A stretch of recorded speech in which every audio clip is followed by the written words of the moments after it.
山河远阔，谢谢您来听我讲故事。欢迎收听悠然心语。苏舒曼是替闺蜜去相亲的，经过一番辣眼的打扮后，她终于来到约好的餐馆，却在看到男人的一刹那，真想立马就闪逃。我看你有些眼熟。盛俊臣打量眼前另类装扮的女人，一双清澈的眼睛，总有种似曾相识的感觉，只是这一身的辣妹装，让他怀疑自己认错人了。我去个洗手间。苏舒曼头一次想要逃离的冲动，但他心里却又不想走，毕竟眼前的男人是他从大学时期就暗恋的学长，就这么溜了。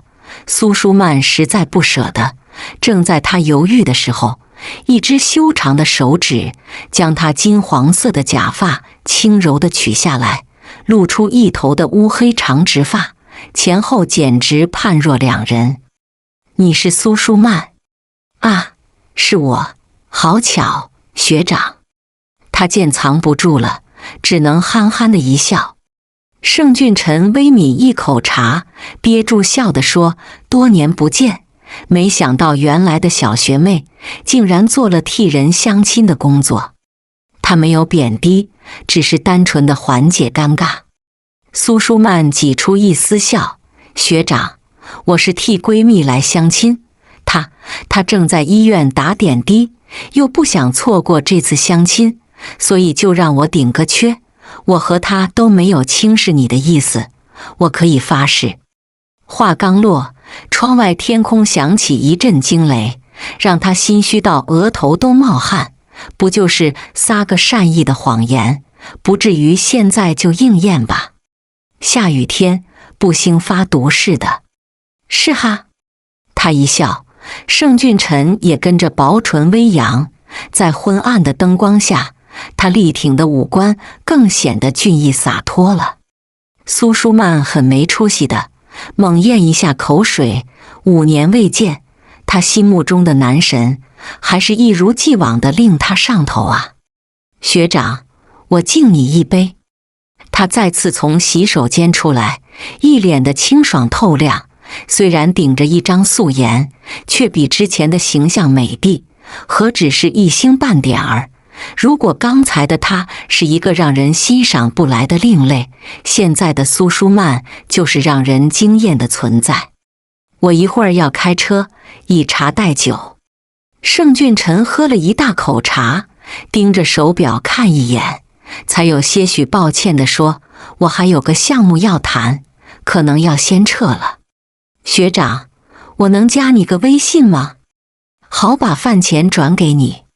不用，这顿我请你。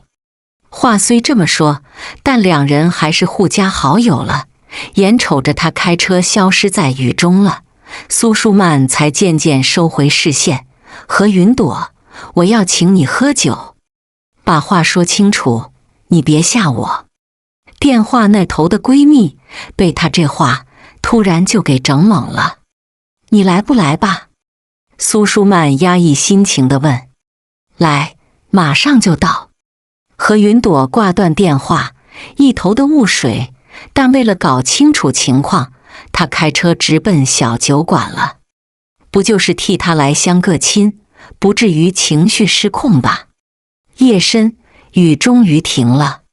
苏舒曼从出租车里下来，就见一辆车停在路边，他趴在车牌瞅一眼，终于确信这的确是学长盛俊臣的车，还来不及高兴，就见他从车里下来，两人四目相望，竟让苏舒曼有一种欣喜若狂的兴奋。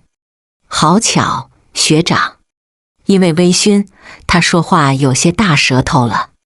不巧，我就住这个公寓，你呢？他锁好车门，一脸淡漠地盯着他。我也住这栋楼，我是302，学长你呢？他想假装淡定，但嘴角难掩一丝的兴奋，而在盛俊臣看来，很像是在傻笑。我住你对门，不过我记得邻居是个老太太的，和奶奶是我的房东。学长，那我们以后就是远亲不如近邻，那我能不能去你家参观一下下？他说到一半抬头，就见早已经没人了。感情刚才鼓足勇气说的话，都是对空气说了，就让他有些失落。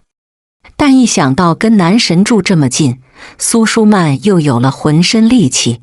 他心里默默发誓，一定要追到惦记许久的男神。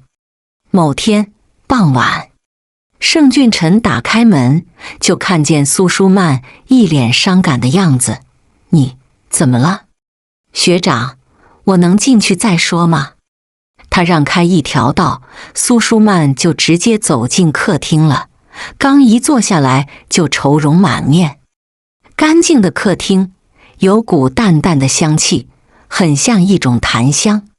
盛俊臣坐他对面，见一脸委屈巴巴的样子，他也跟着脸色凝重了。喝杯水，慢慢说。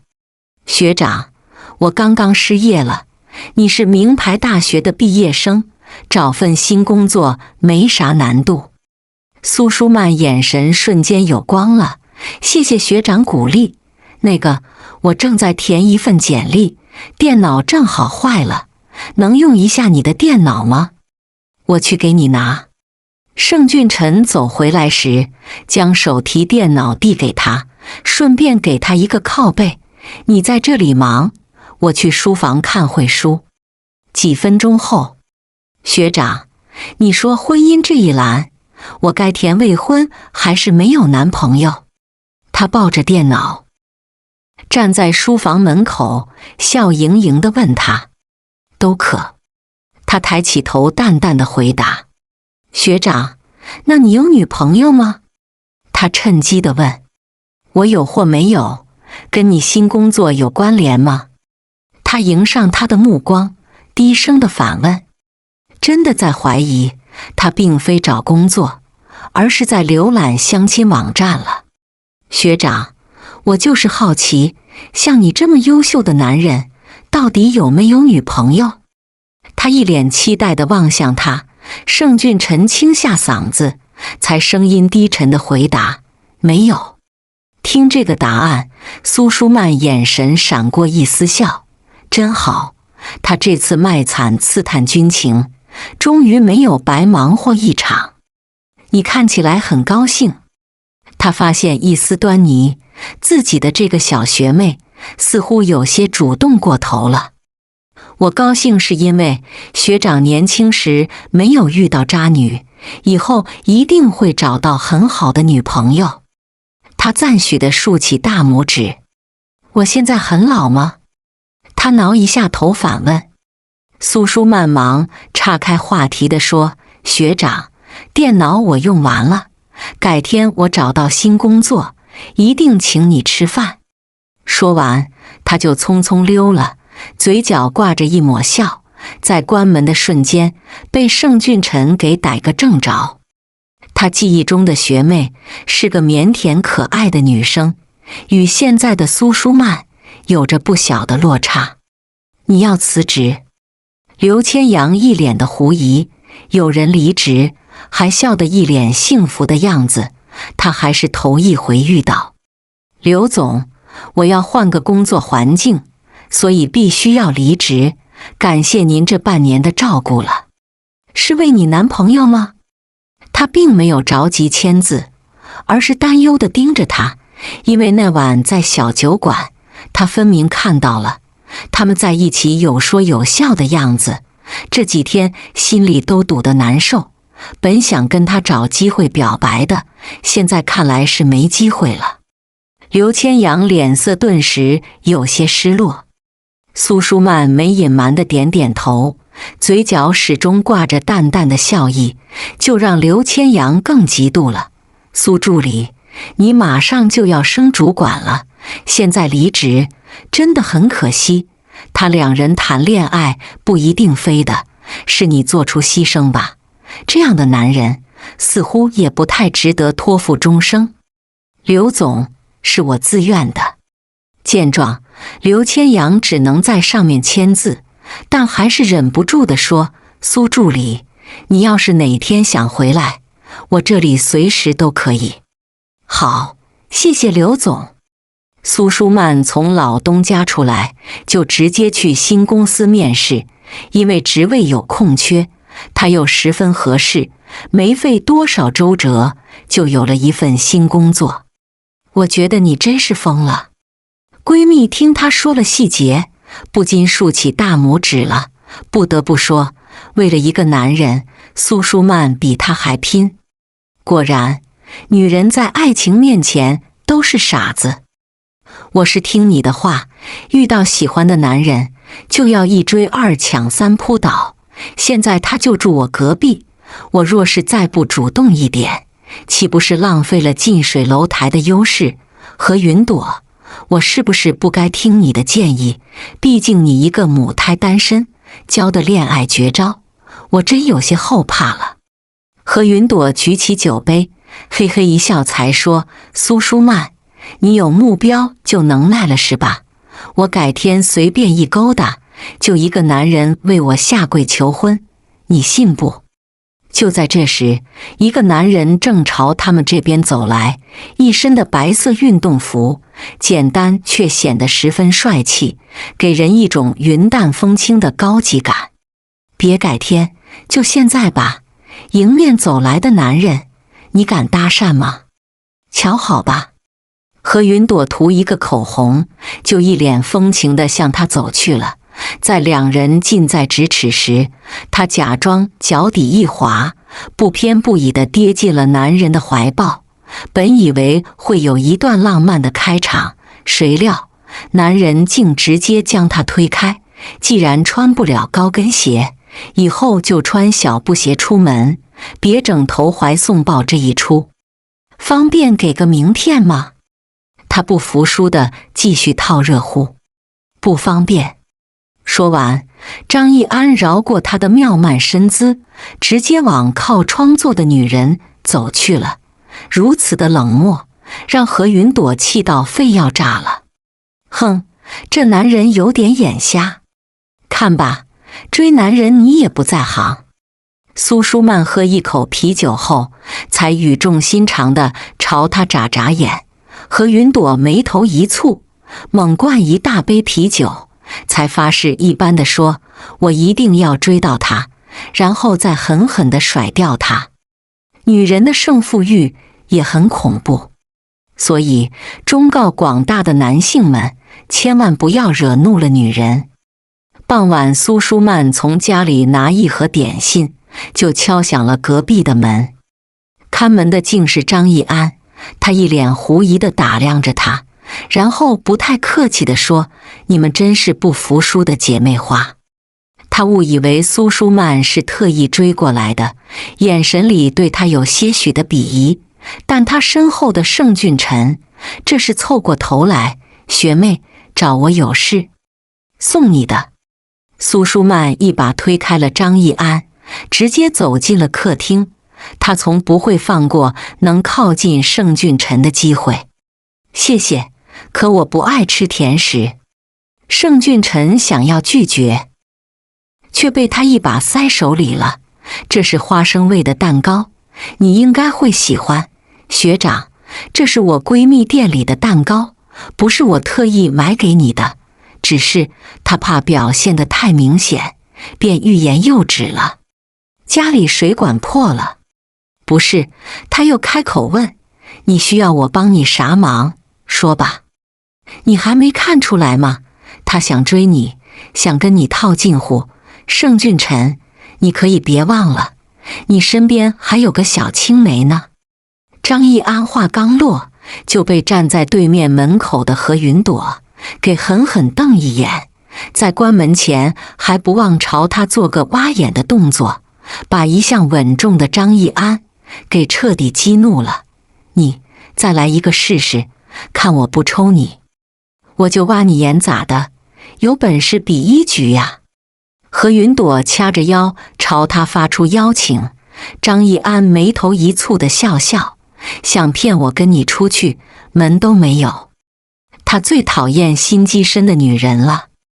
到底需要我帮你什么事？盛俊臣没受影响的低声问他。苏舒曼顿一顿才说，我找到新工作了，但离我上班的地方很远，我能搭你的车吗？咱俩可以平分邮费。学长，你不会觉得我在故意接近你吧？他一脸忐忑地问。并没有。那你是答应还是不答应？他着急地问，心里一阵的七上八下。我在城西上班，你呢？盛俊臣不在乎一点的油钱，只怕会在两个相反的方向。好巧，我也在城西的云中大厦。学长，那我就先回家了，明天见。他微点头后，就把好友给一把拽进屋里了，随后门被用脚踢上了。他们两个单身汉正喝着啤酒，吃着炸串，聊着白天没忙完的工作，多少有点无聊。我想单纯的喝酒，下班时间我想大闹轻松一下。对于这种工作狂的状态，张义安是一脸抗拒的。上班时间谁跟你聊工作？对了，上个项目的分成我已经打你账户了，看在我做出牺牲的份上，拜托你管好自己妹妹。对于好哥们的妹妹一直打扰他的事，盛俊臣已经苦不堪言了。他喜欢你，可我不喜欢他。张义安眉头一皱地瞪他一眼，咋的？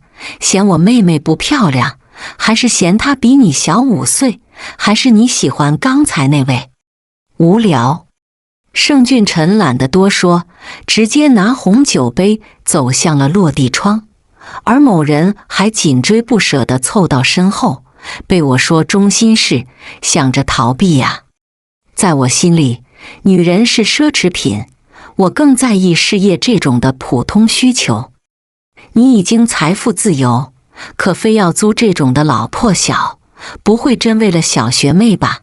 这么算下来，你们也就差3岁，黄金适婚年龄啊。盛俊臣与他对视，要不你追他？还是算了吧，就他那个姐妹，让我有恐惧症了。张义安没有想到，很快他就被自己打脸，却还一脸淡然地说，我是心甘情愿为自己喜欢女人改变的。一个普通的周末，苏舒曼紧张地等待着，谁料半个小时后来的人竟是一个妙龄少女，一身的名牌衣服，搭配的首饰和包包都是1线品牌，可见女孩生活在一个富裕的家庭。你就是给盛大哥发微信的女人。张乔熙一坐下来就开始咄咄逼人起来，还一脸鄙夷地打量着苏舒曼，看到她外貌十分出众，竟有一丝的心慌了。你是她的小青梅？苏舒曼打量一眼她，出挑的模样却透着稚嫩，一身的名牌叠加，不过是掩盖年龄的差异。既然知道我的存在，还敢招惹盛大哥，缠着他接送你上下班，还借机请他吃饭，你不会觉得这样死缠烂打就能打动盛大哥吧？张乔熙说完，给两人各倒一杯红酒，满到杯沿，就是在嚣张的挑衅。见状，苏舒曼微微一笑，我是想追盛俊臣，说吧，你想怎么比法？他虽然没有酒瘾，但庆幸父母给的好基因，根本喝不醉，也可以说是能一直喝。比谁能喝，喝不了的就要退出。好啊，苏舒曼答应的痛快，喝的也干脆，一仰头的功夫，一杯红酒就被他喝光。张乔熙被惊到了，我也能喝。说完，他也痛快地给喝光了，但脸颊很快就微微泛红，酒量不太行啊。张乔熙，你又在胡闹。盛大哥，我在跟你朋友聊天，我们聊得很开心，是吧，苏姐姐？苏舒曼微抬头望向了盛俊臣，假装一副喝醉的样子，傻憨憨地说：“学长，我们在拼酒呢，你要不要一起？”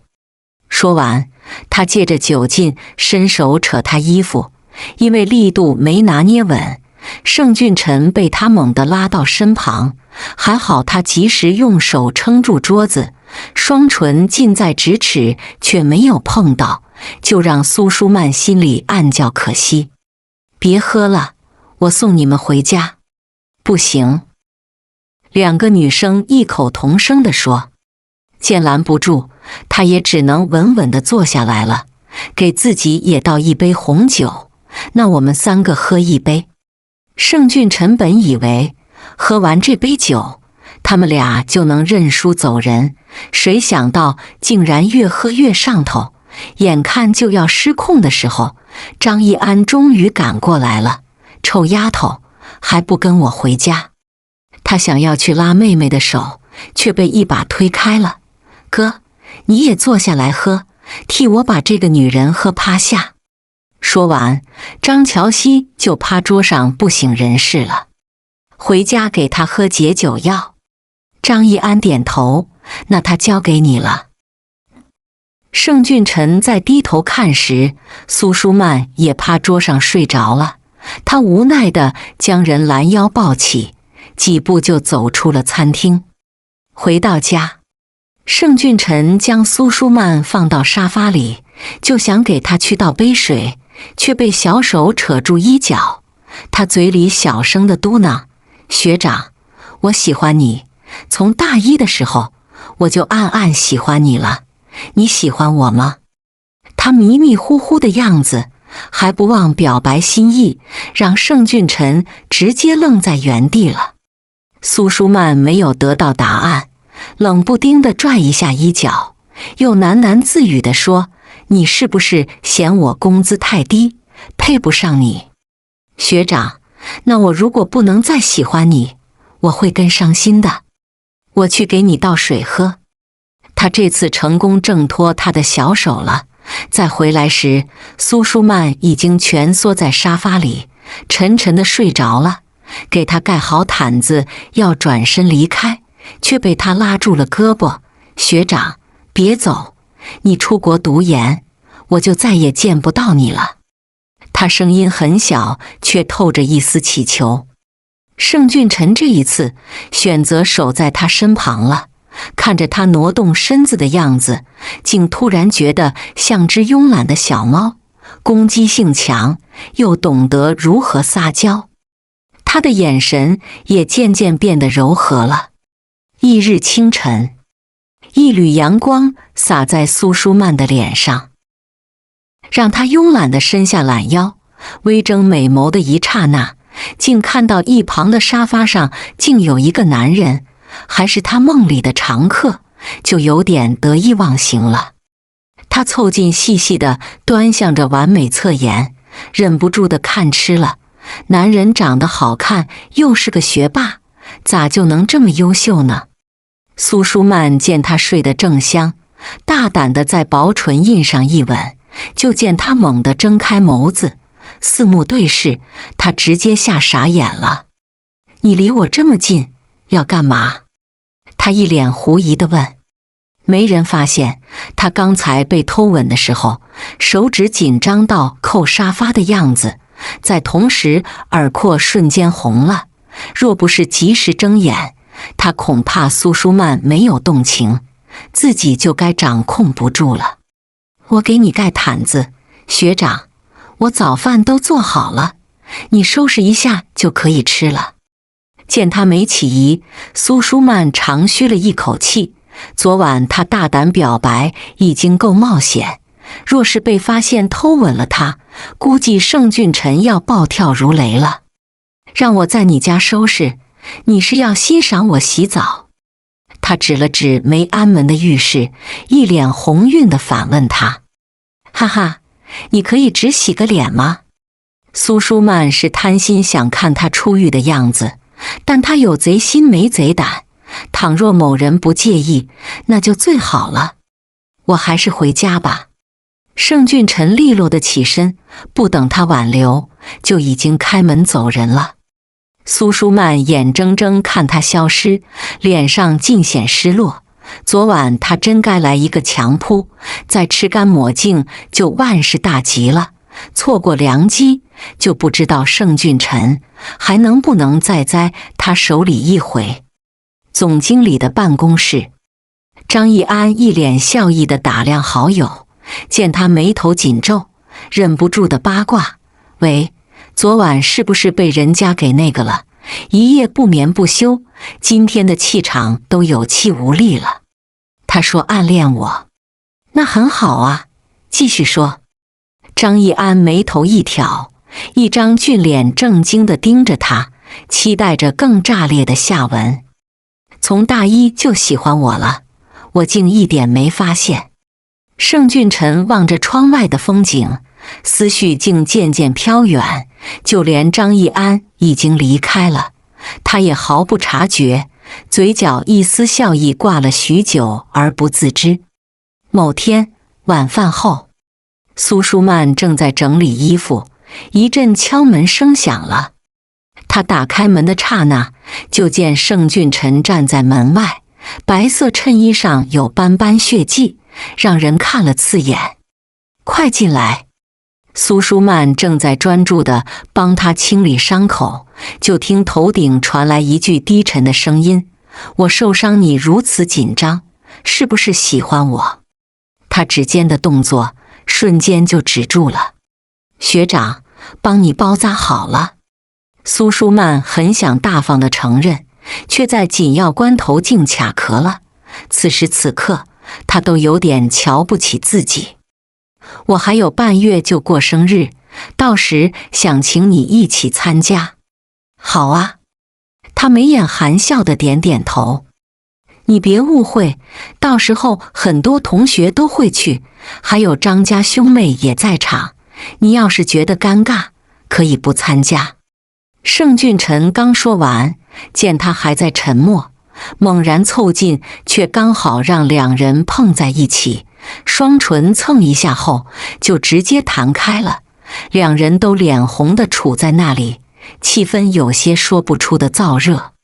学长，我给你倒杯茶吧，我晚上只喝水。盛俊臣第一次的没有着急的离开，看着他在厨房笨拙的动作，竟不自觉的嘴角微弯了。明天你需要打顺风车吗？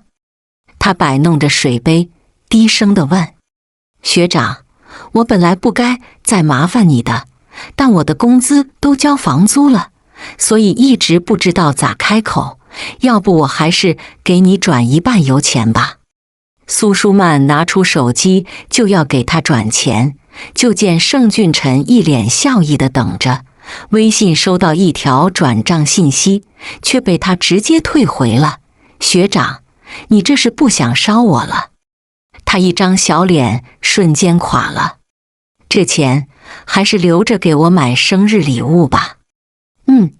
你的生日会我一定不会缺席。那个，学长，你有特别想要的礼物吗？他现在不在乎价钱，只想买他最中意的。你有心就都好。苏舒曼刚抬起头来，就见他人已经开门回家了。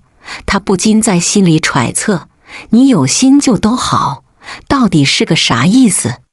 今晚盛俊臣属实有些奇怪，他深度怀疑那晚的话他是有听进心里去，就是有一点让人焦躁，他到底喜不喜欢自己？早知如此，刚才他就该大方地承认，就算被当场拒绝，他也不该关键时候认怂啊。苏舒曼突然就觉得好被动。闺蜜的甜品店，何云朵轻敲一下桌子，把正在发呆的人唤醒。乖乖，你能有点斗志好吧？他都已经邀请你参加生日宴，就说明你还有希望啊！加油，加油，加满油好吧？那我可以求你一件事吗？说。何云朵刚喝一口咖啡，就被他一句：你要不要主动现身一次，用你的美人计帮我搞一点小道消息？你想都别想。我跟张义安已经闹僵了，让他跟一个渣男使用美人计，那还不如碰死算了。总而言之，那就是绝无可能。求你了，何爷。苏舒曼小手勾着他指尖，一脸撒娇的眨眨眼，不过一个抛媚眼，就让何云朵守不住了。别整这色心好呼呼的样，为了你我就再找他一次呗。深夜酒吧，何云朵不耐烦地瞥一眼坐他对面翘着腿的男人，一脸的玩世不恭，让他真想抬屁股走人，但一想起闺蜜的期盼，只能挤出一丝笑地说：张大哥，我想问你个事。称呼都变了，你这是翻脸不认人，想白睡我呀？张义安眉头一挑，语气都变冷了几度。他原本以为这丫头终于想通了，一腔热血的来赴约，哪里想到两人关系瞬间回到解放前。他这一番精心打扮图啥呀？我还被你白睡了呢。张义安，我不招你，你别自己惹我给你揭老底。宝，您说。张义安完全的投降了。他喜欢什么东西？何云朵翘着手指把玩着手里的杯子，一副玩世不恭的样子。名表。那行吧，你忙你的，我就先撤了。何云朵优雅地起身离开，却被某人一把拽进了怀里，一阵热吻让他们都沉溺在火热中了。本来爱里就不存在对错，他想他了，而他也正好想他了。盛俊臣没想到会被临时派去外地出差。你的生日要没戏了。好友张义安端着红酒杯，轻笑着说：本来不想过生日。盛俊臣眼神望向了窗外，就见一个熟悉的身影正朝酒店这边走来，就让他脸色微变。我们的行程，你告诉何云朵他们了没呀？我们出去走走。行啊。就在苏舒曼他们正在挑选礼物的时候，他们也刚好走到附近了，就听着何云朵不悦地说：曼曼，你把自己存的那点金子都卖了，就为了给他买这块表，你脑子没问题吧？毕竟没名没分的就这么大手笔，换作是他可绝不会。我想送给他，就不在乎能有多少钱，最对我多吃几个月的泡面。何爷，你快帮我挑挑，哪个更好看？何云朵瞥一眼一旁的他们，假装没看到的大声说：那就最贵的那款，反正你都爱惨了盛俊臣，比爱你自己都用心。你小声点吧。苏舒曼朝他眨眼，生怕被人听到了，那该有多难为情。他从大一就暗恋盛俊臣，直到他大四毕业出国的这5年，自己一直没敢表白，就不知道这次的生日宴能否有个突破。走了。盛俊臣脸色一紧，直接走进附近的酒吧了。一旁的张义安追上去的问：这么用心的女孩子，我都有些心动了，你要是不动心，不如让我追她呀。何云朵呢？盛俊臣坐着翘起二郎腿，淡淡的盯着好友，看似漫不经心，其实心里已经松动了。他也不是冷血无情的主，从两人相亲时的重逢嘛，到现在发生的种种，若说他没一点的私心，连自己都糊弄不了吧？你不说我给忘了，他约我去后滩，我先走了。张义安刚说完，就火急火燎地溜了，就是为了给他们一会儿独处的机会。谁成想，人算不如天算。苏舒曼，好巧啊。刘总，你也在这？我是来见朋友的。苏舒曼挤出一丝笑，跟刘千阳打招呼，但眼神闪躲，一直在找着盛俊臣。其实刘千阳不差，甚至还很优秀，但他眼里好像只有盛俊晨，就有点伤人心了。你说的朋友，是那个你为了他辞职的人吗？他醋意地问。对。苏舒曼已经看到某人，正打算起身离开，就被刘千阳用身体拦住了。苏舒曼，我本不该多说的，但你卖自己的金子给他买表这事，你不觉得自己很卑微吗？我愿意呀。有钱难买自己愿意。苏舒曼一直在仰望盛俊晨，虽然有点累，但他甘心情愿，也就不觉得卑微了。再说了，爱情里面哪有谁来主动的原则？他喜欢他就做了。那我也喜欢你，你可以给我一个机会吗？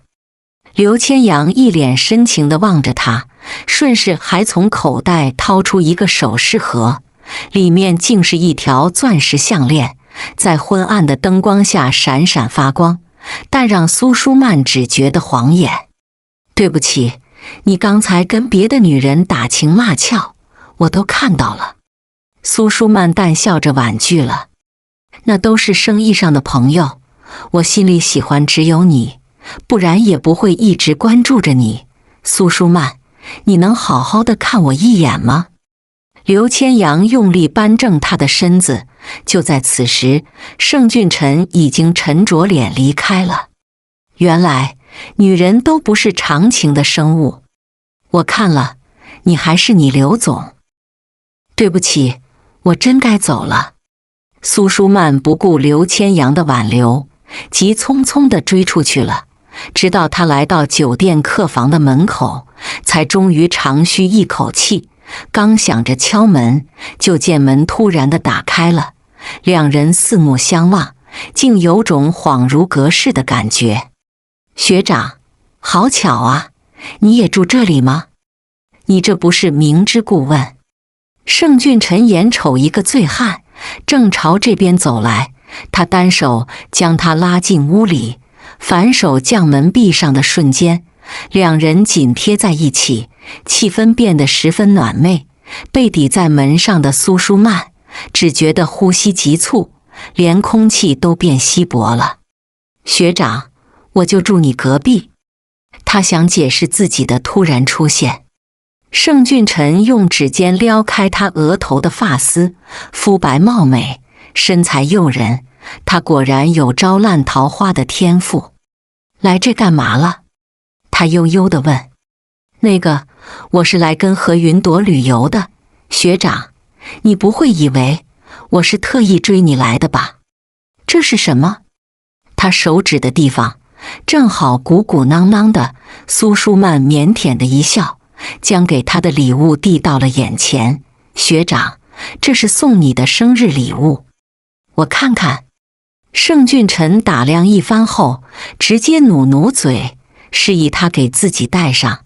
一番笨手笨脚后，新买的表已经戴在他手上，而苏舒曼因为过分紧张，额头渗出密密的汗珠，看起来十分惹人怜爱。啪一声，屋里就一片漆黑了。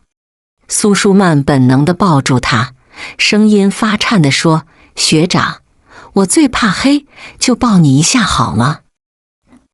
盛俊晨脸颊微红到耳根子，但还是回应地将他抱得更紧了。两人就这么拥抱着，气氛变得有些不同了。学长，你也喜欢我对吧？趁着黑漆漆的环境，苏舒曼大胆地问。他不想再犯怂了。为什么喜欢我？盛俊晨自知是个无趣的人，能被他喜欢了这么久，自己都好奇了。你又帅又有才华，还是个事业有成的男人，是个女人都会喜欢你。情人眼里出西施，苏舒曼的眼里，他就是貌似潘安的存在。那你喜欢我吗？被问到关键的话题，苏舒曼紧张的身体一颤。盛俊晨温柔地轻拍他的后背，得到安抚的他小声地说：我从大一就喜欢你。难怪你喝醉后也会大胆地表白。苏舒曼，除了我之外，你还有喜欢的男人吗？他在意刚才与他拉扯的男人，此时此刻，若是灯光亮着，盛俊臣带着醋意的眼神，就是最好的回答了。没有，绝对没有。苏舒曼怕他不信，踮起脚尖，主动地攀上他的脖子，在薄唇轻轻一吻地说：学长，那晚我是故意借喝醉酒跟你表白的，但又怕你会拒绝，所以那天被你追问，我就没敢承认。他说到最后已经近乎没声音了，自己现在怂得要命。那我现在喜欢你，还来得及吗？他激动地猛点头。就在这时，屋里的灯终于亮了，晃眼的亮光让彼此的周身都透着光晕，十分的美好。学长，你刚才说的喜欢我，还算数吗？他才说完，盛俊臣弯腰将他抱起，边走边富有磁性地说：我可以用行动来证明。这么快？苏舒曼有些受宠若惊了，小脸直接红到发烫，已经深埋进他的臂弯里，根本不敢与某人直视。快吗？我还嫌太慢。话落，他温柔地封住了粉唇，忘情的纠缠让他们都深陷在这波温情里了。卖掉金子，给我买名贵的手表，你后悔了吗？一场欢爱后，盛俊臣一边吻着他的额头，一边低低地问：这你也知道了？盛俊臣在他耳边轻咬一下耳垂，才又说：你把自己的车停在路边几个月，车子被人蹭了，你恐怕都不知道吧？啊？嘿嘿，我确实有辆车子，但那是我爸给我买的，为了追你，只能忍痛割爱了。学长，你不会一早就都知道了吧？他车子蹭了，那他怎么毫不知情？不会是故意套路他吧？我也是1个月前才知道，你的车子被某个业主蹭坏了，他去你家找你商量赔偿的事，正好我在就帮你都处理完了。苏舒曼，你的心思都用在套路我了。他一脸苦笑地说：谁让我喜欢学长？苏舒曼凑近吻上薄唇，还不忘享受地深吸一口气。学长，你不但香还甜。问他，他完全已经上瘾了。那要不要再香一次？他一脸笑意地问。苏舒曼贪婪地将他拉到脸前，吻过之后，才情意绵绵地说：想，一直都想。全剧中，